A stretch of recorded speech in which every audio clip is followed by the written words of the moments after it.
जय Hind. Mission SSC GD 2021 में आप सभी का स्वागत है। तो आज की वीडियो में हम भारत के भूगोल के जितने भी क्वेश्चंस हो सकते हैं वो सारे कवर करने वाले हैं। इससे पहले के वीडियो में हमने वर्ल्ड ज्योग्राफी को कवर कर लिया है और पूरा जितने भी क्वेश्चन थे आपके 131 तक के क्वेश्चन थे उसको एक वीडियो में कवर करा दिया है। तो आज भारत के भूगोल में को कवर करेंगे। इसमें 131 से लेकर लगभग 300 के करीब में क्वेश्चन हैं। तो सारे क्वेश्चन आज के वीडियो में कवर करने वाले हैं। अरिहंत की बुक का वीडियो है, ये थोड़ा लंबा होगा पर आपको लास्ट तक जरूर देखना है, तभी आपको फ़ायदा होगा। अगर आप चाहें तो वीडियो को 1.5x पे स्पीड बढ़ा सकते हैं, इससे आप ही के टाइम की बचत होगी और वीडियो अच्छे से समझ में आ जाएगी। तो चलिए पहला क्वेश्चन हम देख लेते हैं। पहला क्वेश्चन क्या कह रहा है यहाँ पे, भारत का क्षेत्रफल संपूर्ण विश्व के क्षेत्रफल का कितना प्रतिशत है। तो भारत का क्षेत्रफल संपूर्ण विश्व के क्षेत्रफल का 2.42% है। ये क्वेश्चन काफ़ी इंपॉर्टेंट है, कई बार डिफरेंट एग्जाम में पूछा गया है, कई बार स्टेट एग्जाम में भी पूछा गया है। तो भारत का क्षेत्रफल संपूर्ण विश्व के क्षेत्रफल का 2.42% है। अगला क्वेश्चन है, क्षेत्रफल की दृष्टि से भारत का विश्व में कौन सा स्थान है। तो ये क्वेश्चन आप सभी को पता होगा। क्षेत्रफल की दृष्टि से भारत का 7वां स्थान है और जनसंख्या की दृष्टि से पूछे तो सेकंड स्थान है। क्षेत्रफल की दृष्टि से अगर ये पूछे कि विश्व में कौन सा देश प्रथम स्थान पे है तो आपका रूस हो जाएगा। अगला क्वेश्चन क्या है आपका कि भारत की स्थलीय सीमा की लंबाई कितनी है। तो भारत की स्थलीय सीमा की लंबाई है 15,200 किलोमीटर। कितनी है? 15,200 किलोमीटर। ये क्वेश्चन भी काफ़ी इंपॉर्टेंट है। अगला क्वेश्चन है, द्वीपों सहित भारत के तट रेखा की लंबाई कितनी है। द्वीपों के साथ में भारत के तट रेखा की लंबाई आपका 7,516.5 किलोमीटर है। कितनी है? 7,516.5 किलोमीटर द्वीपों के सहित तट रेखा की लंबाई। अगर ये पूछे कि सबसे लंबी तट रेखा किस राज्य की है तो आप सभी को पता होगा, गुजरात राज्य की तट रेखा सबसे लंबी है। कर्क रेखा भारत के कितने राज्यों से होकर गुजरती है। तो कर्क रेखा भारत के 8 राज्यों से होकर गुजरती है। ये आपके राजस्थान गुजरात के उधर से प्रवेश करती है। गुजरात, राजस्थान, छत्तीसगढ़, झारखंड, पश्चिम बंगाल, असम और त्रिपुरा होते हुए 8 राज्यों से चली जाती है कर्क रेखा। अंतर्राष्ट्रीय मानक समय एवं ग्रीनविच समय में कितना अंतर है। भारतीय मानक समय एवं ग्रीनविच समय में आपका कितना अंतर है। तो आप सभी को पता होगा कि भारतीय मानक समय और ग्रीनविच समय में 5.5 घंटे का अंतर है, वो भी प्लस में। ये क्वेश्चन भी याद रखना है आपसे, ऐसे क्वेश्चन भी पूछा जा सकता है। भारतीय मानक समय ग्रीनविच समय से 5.5 घंटा आगे है, ऐसा आप कह सकते हैं। अगला क्वेश्चन है, भारतीय मानक समय निर्धारित है किस आधार पर निर्धारित है। तो ये 82 डिग्री 30 अंश पूर्वी देशांतर पर निर्धारित है। किस पे? 82 डिग्री 82 अंश 30 सेकंड उत्तरी देशांतर पर। भारतीय राज्यों में किस राज्य की सबसे अधिक लंबी तटरेखा है। अभी आपको बताया गुजरात राज्य की सबसे लंबी तटरेखा है। क्षेत्रफल की दृष्टि से भारत का सबसे बड़ा राज्य कौन सा हो जाएगा। क्षेत्रफल की दृष्टि से यानी कि लंबाई चौड़ाई की दृष्टि से आपका भारत का सबसे बड़ा राज्य हो जाएगा राजस्थान। और अगर जनसंख्या की दृष्टि से पूछ ले तो हमारा उत्तर प्रदेश। भारत की प्रादेशिक जल सीमा समुद्र तट से कितने समुद्री मील की दूरी तक है। तो भारत की प्रादेशिक जल सीमा भारत के समुद्री तट से 12 मील समुद्री मील की दूरी तक है। जल सीमा जो निर्धारित होती है वो 12 मील की समुद्री दूरी तक ही निर्धारित होती है। कर्क रेखा निम्नलिखित में से किस राज्य से होकर नहीं गुजरती है। तो कर्क रेखा अभी आपको बताया कि झारखंड, त्रिपुरा, मिजोरम, छत्तीसगढ़, असम इन सब से होकर गुजरती है, लेकिन उड़ीसा से होकर नहीं गुजरती है। तो ध्यान रखना है आपका, उड़ीसा से होकर नहीं गुजरती है।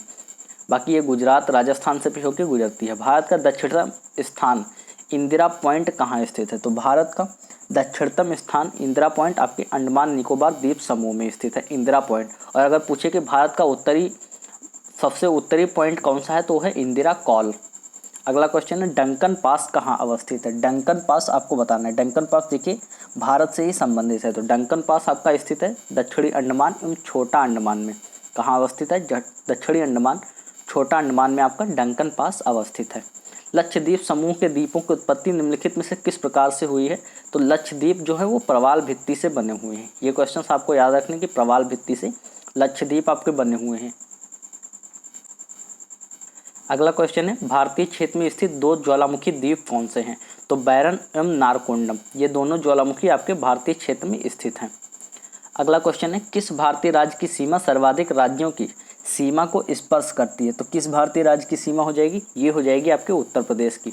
उत्तर प्रदेश राज्य की सीमा सर्वाधिक राज्यों की सीमा को स्पर्श करती है। भारत का अनन्य आर्थिक क्षेत्र EEZ का विस्तार कहाँ तक है। तो भारत के अनन्य आर्थिक क्षेत्र EEZ का विस्तार 200 समुद्री मील तक है। कहाँ तक है? 200 समुद्री मील तक भारत अपनी इकोनॉमिक क्रियाएं कर सकता है, यानी कि आर्थिक क्रियाएं, जैसे मछली वछली पकड़ना हो गया, तो 200 समुद्री मील तक कर सकता है मछली वछली पकड़ना। अगला क्वेश्चन है भारत का सर्वोच्च पर्वत शिखर कौन सा है। देखिए यहाँ पे ध्यान देंगे आपका भारत का और भारत में कंफ्यूज नहीं होना। तो भारत का सबसे ऊंचा पर्वत शिखर है गॉडविन ऑस्टिन। यही क्वेश्चन अगर ऐसे आ जाए कि भारत में सबसे ऊंचा पर्वत शिखर कौन सा है तो वो हो जाएगा आपका कंचनजंगा। भारत में हिमाचल श्रेणी का सर्वोच्च शिखर कंचनजंगा किस राज्य में स्थित है। तो अगर आपको मैप में याद आ रहा होगा तो आपको पता होगा कि सिक्किम में स्थित है। सिक्किम कंचनजंगा कभी कभी ये पूछता है कि किन दो देशों की सीमा पे स्थित है, तो भारत और नेपाल की सीमा पे। जहाँ नेपाल खत्म होता है उसी के बाद आप जैसे ये नेपाल है तो यहीं पे आपका सिक्किम है थोड़ा सा, और इसी में स्थित है आपका कंचनजंगा। निम्नलिखित में कौन सा युग्म सुमेलित नहीं है, ये आपको बताना है कि कौन सा युग्म सुमेलित नहीं है। तो जोजिला दर्रा जम्मू कश्मीर में बिल्कुल सही है। बारालाचला दर्रा हिमाचल प्रदेश में ये भी सही है। लिपुलेख दर्रा उत्तराखंड में ये भी सही है। बोमडिला दर्रा सिक्किम में नहीं है बल्कि मणिपुर में है, तो बोमडिला दर्रा आपका गलत है यहाँ पे। हिमालय पर्वत का सबसे बड़ा ग्लेशियर कौन सा है। तो आप सभी को पता होगा कि हिमालय पर्वत का सबसे बड़ा ग्लेशियर सियाचिन ग्लेशियर है। अगला क्वेश्चन है असम हिमालय का विस्तार कहाँ तक है। असम हिमालय का विस्तार तो ये तिस्ता व दिहांग नदी के बीच में है। असम हिमालय तिस्ता व दिहांग नदी के बीच में। हिमालय से हिमरेखा निम्न के मध्य होती है। हिमालय से हिमरेखा किसके किसके मध्य होती है, तो 4500 से 6000 मीटर की, यानी कि उसकी ऊंचाई लगभग कितनी होती है, तो 4500 से 6000 मीटर औसत ऊंचाई होती है। निम्नलिखित में से कौन सी पर्वत चोटी संसार की दूसरी सर्वोच्च पर्वत चोटी है, K2 यानी कि गॉडविन ऑस्टिन। निम्नलिखित में से कौन सी पर्वत श्रृंखला सबसे पुरानी है, तो आप सभी को पता होगा कि अरावली पर्वत श्रृंखला सबसे पुरानी पर्वत श्रृंखला है। अगला क्वेश्चन यहाँ पे कि निम्नलिखित में से अवशिष्ट पर्वत का उदाहरण कौन सा है, तो अरावली पर्वत श्रेणी आपके अवशिष्ट पर्वत का उदाहरण है। निम्नलिखित में से ब्लॉक पर्वत का उदाहरण कौन सा है, तो ब्लॉक पर्वत का उदाहरण आपको बताना है, ये हो जाएगा नीलगिरी पर्वत। अगला क्वेश्चन है थाल घाट, भोर घाट और पाल घाट दर्रा कहाँ अवस्थित है। थाल घाट, भोर घाट और पाल घाट दर्रा ये आपके पश्चिमी घाट में अवस्थित है। थाल घाट, भोर घाट और पाल घाट दर्रा कहाँ अवस्थित है, तो पश्चिमी घाट में अवस्थित है। भारत की सबसे लंबी नदी कौन सी है, तो भारत की सबसे लंबी नदी आपको सभी को पता होगा कि भारत की सबसे लंबी नदी गंगा नदी है। और अगर दूसरी सबसे लंबी नदी की बात करें तो वो है आपकी गोदावरी नदी, सेकंड नंबर पे।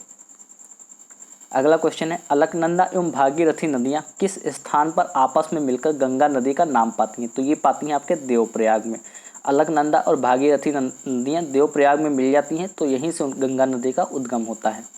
सोन नदी कहाँ से निकलती है, तो सोन नदी आपके अमरकंटक पहाड़ी से निकलती है। अगला क्वेश्चन है तिब्बत में मानसरोवर झील के पास किस नदी का उद्गम स्रोत स्थित है, तो आप सभी को पता होगा कि तिब्बत में मानसरोवर झील के पास सिंधु, ब्रह्मपुत्र और सतलज ये सभी नदियाँ तिब्बत के मानसरोवर झील के पास से ही निकलती हैं। ध्यान रखेंगे सिंधु, ब्रह्मपुत्र और सतलज। क्वेश्चन आपसे ऐसा पूछ सकता है कि कौन सी नदियाँ हिमालय पर्वत को चीर के भारत में प्रवेश करती हैं, यानी कि हिमालय पर्वत को पार करके, तो यही तीनों नदियां हैं जो हिमालय पर्वत को पार करके भारत में प्रवेश करती हैं। निम्नलिखित में से कौन सी नदी अपना मार्ग बदलने के लिए कुख्यात है, तो सभी को पता होगा कोसी नदी, जिसे बिहार का शोक भी कहते हैं। किस लिए, तो ये मार्ग बदलने के लिए विख्यात है। विश्व का सबसे बड़ा नदी द्वीप माजुली किस नदी द्वीप पे अवस्थित है, ये क्वेश्चन सबसे ज़्यादा इंपॉर्टेंट है क्योंकि ये अभी पिछले साल के SSC GD के एग्जाम में पूछा गया था कि विश्व का सबसे बड़ा नदी द्वीप माजुली कहाँ अवस्थित है। ये क्वेश्चन पूछा गया था पिछले एग्जाम में। तो ये स्थित है आपके ब्रह्मपुत्र नदी में, और कहाँ पे, तो असम में। ये भी याद रखेंगे, असम में ब्रह्मपुत्र नदी पे अवस्थित है। किस नदी को वृद्ध गंगा के नाम से जाना जाता है, तो ये गोदावरी नदी को आपका वृद्ध गंगा या दक्षिण गंगा, दक्षिणी गंगा भी कहा जाता है। अगर दक्षिणी गंगा गोदावरी नदी को वृद्ध गंगा, दक्षिणी गंगा। गोदावरी नदी का उद्गम कहाँ पे है, तो गोदावरी नदी का उद्गम आपको बताना है कहाँ पे हो जाएगा। गोदावरी नदी का उद्गम हो जाएगा आपके ब्रह्मगिरी पहाड़ी से। कहाँ से, ब्रह्मगिरी पहाड़ी से। और अमरकंटक की पहाड़ी से सोन नदी, सोन, नर्मदा, ताप्ती ये नदियाँ अमरकंटक पहाड़ी से निकलती हैं। निम्नलिखित में से कौन सी नदी डेल्टा नहीं बनाती है, तो आपको ध्यान रखना है कि नर्मदा और ताप्ती नदी जो है वो डेल्टा नहीं एस्चुरी बनाती है। क्या बनाती हैं, एस्चुरी बनाती हैं, नर्मदा और ताप्ती नदी। सुंदरवन का डेल्टा कौन सी नदी बनाती है, तो गंगा और ब्रह्मपुत्र मिलकर आपका सुंदरवन का डेल्टा बनाती है। अगला क्वेश्चन है आपका कि ब्राह्मणी किसकी सहायक नदी है। ब्राह्मणी किसकी सहायक नदी है, 169वें क्वेश्चन का आपको जवाब देना है। तो ब्राह्मणी आपका हो जाएगा महानदी की सहायक नदियां हैं। ब्राह्मणी, वैतरणी ये सभी महानदी की सहायक नदियां हैं। कावेरी नदी कहाँ पे गिरती है? तो कावेरी नदी आपके बंगाल के खाड़ी में गिर जाती है। कहाँ पे? कावेरी नदी बंगाल की खाड़ी में। पश्चिम की ओर बहने वाली कौन सी नदियां हैं? तो नर्मदा, ताप्ती और साबरमती, ये सभी आपके पश्चिम की ओर बहती हैं और अरब सागर में जाके गिरती हैं। प्रायद्वीपीय भारत की सबसे बड़ी नदी कौन सी है? अभी आपको बताया था गोदावरी नदी प्रायद्वीपीय भारत की सबसे बड़ी नदी हो जाएगी। और अगर दूसरे स्थान पे बात करें तो कृष्णा नदी। अगला क्वेश्चन है, जमशेदपुर किस नदी पे स्थित है? जमशेदपुर आप सभी को पता होगा, स्टील के लिए सबसे ज़्यादा फेमस है जमशेदपुर। जमशेदजी टाटा के नाम पे बसाया गया है। तो जमशेदपुर आपका स्थित है स्वर्ण रेखा नदी पे। ये क्वेश्चन भी कई बार पूछा गया है स्टेट लेवल के एग्जाम्स में कि जमशेदपुर किस नदी पे स्थित है? तो स्वर्ण रेखा नदी पे स्थित है। इसको सुवर्ण रेखा नदी भी कहते हैं, सुवर्ण रेखा नदी, ये भी लिखा होता है कहीं। किस नदी को बंगाल का शोक कहा जाता है? किस नदी को बंगाल का शोक कहा जाता है? इसका क्वेश्चन आप सभी को पता होगा। दामोदर नदी को बंगाल का शोक कहा जाता है। कोसी नदी को बिहार का शोक कहा जाता है, ये बात भी ध्यान रखेंगे। निम्नलिखित में से कौन सा युग्म सुमेलित नहीं है? यानी कि आपको बताना है कि कौन सी नदियों के किनारे कौन सा वो आपका स्थित नहीं है। तो साबरमती के किनारे अहमदाबाद और गांधीनगर, ये दोनों साबरमती के किनारे स्थित हैं। गोदावरी के किनारे नासिक स्थित है और गंगा के किनारे पटना स्थित है, ये बिल्कुल सही है। राउरकेला आपके स्वर्ण रेखा के किनारे नहीं स्थित है, इसलिए आपका राइट आंसर क्या हो जाएगा? डी। डी आपका सही सुमेलित नहीं है। हीराकुंड बांध किस नदी पे बना है? आप सभी को पता होगा, हीराकुंड बांध आपके महानदी पे बना हुआ है। गांधी सागर, जवाहर सागर तथा राणा प्रताप सागर बांध किस नदी पे निर्मित है? तो गांधी सागर, जवाहर सागर और राणा प्रताप सागर बांध ये चंबल नदी पे स्थित है। आपको ऐसे याद रखना है कि जितने भी सागर वाले बांध होंगे वो चंबल नदी पे स्थित रहेंगे आपके। अगला क्वेश्चन है, अलमाटी बांध किस नदी पर बना हुआ है? अलमाटी बांध ये बना हुआ है आपके कृष्णा नदी पे। कृष्णा नदी पे कौन सा बांध बना हुआ है? अलमाटी बांध। लोनार झील किस राज्य में स्थित है? तो लोनार झील आप सभी को पता होगा महाराष्ट्र में स्थित है। उल्का पिंड टकराने से बनती है ये झील, लोनार झील। भारत की सबसे बड़ी मीठे पानी की झील कौन सी है? इसका उत्तर आप सभी को पता होगा, वुलर झील, जो कि जम्मू कश्मीर में स्थित है, और डल झील, जो कि ये भी जम्मू कश्मीर में स्थित है, खारे पानी की झील है। अगला क्वेश्चन है, टिहरी बांध परियोजना में निर्मित जलाशय का नाम क्या है? तो टिहरी बांध परियोजना में निर्मित जलाशय स्वामी रामतीर्थ सागर जलाशय।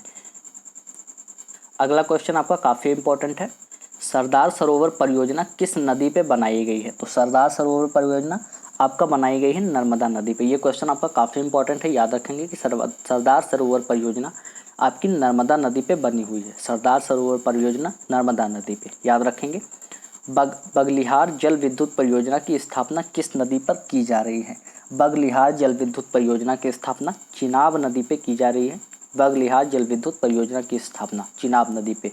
राष्ट्रीय वन नीति के अनुसार देश के कितने प्रतिशत क्षेत्र पे वनों का आवरण होना आवश्यक है? तो आप सभी को पता होगा कि लगभग 33% क्षेत्र पे वनों का आवरण होना आवश्यक है। आपकी 10वीं पंचवर्षीय योजना में वनों का प्रतिशत 33% करने का लक्ष्य रखा गया था। अगर आपसे ये पूछ लिया जाए कि किस पंचवर्षीय योजना में वनों का क्षेत्रफल बढ़ाने का बात की गई थी, तो 10वीं पंचवर्षीय योजना में। देश में सर्वाधिक वन क्षेत्र किस राज्य में है? तो अभी हाल फिलहाल के हिसाब से 2019 की रिपोर्ट के हिसाब से ये मध्य प्रदेश में सर्वाधिक वन क्षेत्र हैं आपके मध्य प्रदेश में। अगला क्वेश्चन है, कुल भौगोलिक क्षेत्र के प्रतिशत के रूप में सर्वाधिक वन क्षेत्र पाया जाने वाला राज्य कहाँ पे है? तो मैं अभी के हिसाब से इसका बता रहा हूँ, ये है मिजोरम में। प्रतिशतता के हिसाब से सर्वाधिक मिजोरम में 87% पे वन क्षेत्र है। अगला क्वेश्चन है, किस राज्य की कुल भौगोलिक क्षेत्रफल के सबसे कम भाग पर वनों का विस्तार पाया जाता है? तो इसका राइट आंसर हो जाएगा आपके हरियाणा में। कहाँ पाया जाता है? तो हरियाणा में आपका पाया जाता है। अगला क्वेश्चन है आपका कि फूलों की घाटी कहाँ स्थित है? तो सभी को पता होगा फूलों की घाटी आपके उत्तराखंड में स्थित है। दलदली अथवा ज्वार भाटा क्षेत्रों में पाए जाने वालों को क्या कहा जाता है? तो दलदली अथवा ज्वार भाटा वाले क्षेत्रों में पाए जाने वालों को मैंग्रोव वन कहते हैं। ये आपके गंगा और ब्रह्मपुत्र के डेल्टा के पास भी ये मैंग्रोव वन पाए जाते हैं। सुंदरी वृक्ष कहाँ बहुतायत मात्रा में मिलते हैं? तो आपको बताना है कि सुंदरी वृक्ष कहाँ बहुतायत मात्रा में मिलते हैं। सभी को पता होगा गंगा ब्रह्मपुत्र डेल्टा में, इसीलिए उसको सुंदरवन का डेल्टा भी कहा जाता है। शांत घाटी या साइलेंट वैली कहाँ अवस्थित है? तो शांत घाटी आपका अवस्थित है केरल में। केरल में आपका शांत घाटी अवस्थित है। पेरियार नदी, पेरियार बांध, ये सब आपके केरल में स्थित है। भारत में चंदन की लकड़ी के लिए प्रसिद्ध राज्य कौन सा है? तो भारत में चंदन की लकड़ी के लिए कर्नाटक राज्य सर्वाधिक प्रसिद्ध है। अगला क्वेश्चन है उष्णकटिबंधीय आर्द्र सदाबहार वन कहाँ पाए जाते हैं? तो उष्णकटिबंधीय आर्द्र सदाबहार वन प्रायद्वीपीय पठारी भागों में पाए जाते हैं। कहाँ? पठारी भागों में। अगला क्वेश्चन है देश के सर्वाधिक क्षेत्रफल पर पाए जाने वाले वन कौन से हैं? तो देश के सर्वाधिक क्षेत्रफल पे जो आपके वन पाए जाते हैं वो उष्ण पतझड़ वन पाए जाते हैं। भारत में सर्वाधिक क्षेत्रफल पे कौन से वन हैं? उष्ण पतझड़ वन। निम्नलिखित में से किन पहाड़ियों पर उष्णकटिबंधीय सदाबहार वन पाए जाते हैं? पहाड़ियों की बात की जा रही है, तो इनमें से किसी भी पहाड़ी उष्णकटिबंधीय सदाबहार वन पहाड़ियों पर नहीं पाए जाते हैं। भारत का कौन सा राज्य तेंदुपत्ते का मुख्य उत्पादक है? तो भारत का आपका मध्य प्रदेश राज्य तेंदुपत्ते का मुख्य उत्पादक राज्य है। तेंदुपत्ते का मुख्य उत्पादक राज्य कौन हो जाएगा? मध्य प्रदेश। घाना पक्षी विहार, ये सभी को पता होगा, राजस्थान में स्थित है घाना पक्षी विहार। अगला क्वेश्चन है एशियाई शेर के लिए प्रसिद्ध गिर राष्ट्रीय उद्यान कहाँ पे स्थित है? तो गिर राष्ट्रीय उद्यान आप सभी को पता होगा गुजरात में स्थित है। कहाँ स्थित है? गुजरात में। निम्नलिखित में से कौन सा युग्म सही सुमेलित नहीं है, यानी कि कहाँ पे वन्यजीव अभयारण्य और राज्य से संबंधित क्वेश्चंस आपको बताने हैं। तो उत्तर प्रदेश में राजाजी नेशनल पार्क बिल्कुल सही है, असम में मानस नेशनल पार्क ये भी सही है, कर्नाटक में बांदीपुर नेशनल पार्क ये भी सही है, पर बिहार में आपका डालमा नेशनल पार्क ये नहीं है बल्कि वाल्मीकि नेशनल पार्क है। बिहार में कौन सा नेशनल पार्क है? Valmiki national park.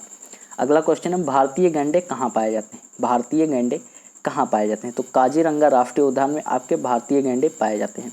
तो आज की इस वीडियो में हमने टोटल 200 क्वेश्चंस कवर किया है। अभी 100 क्वेश्चंस आपके और बाकी हैं, वो हम नेक्स्ट वीडियो में इसका पार्ट 2 के वीडियो में कवर करेंगे।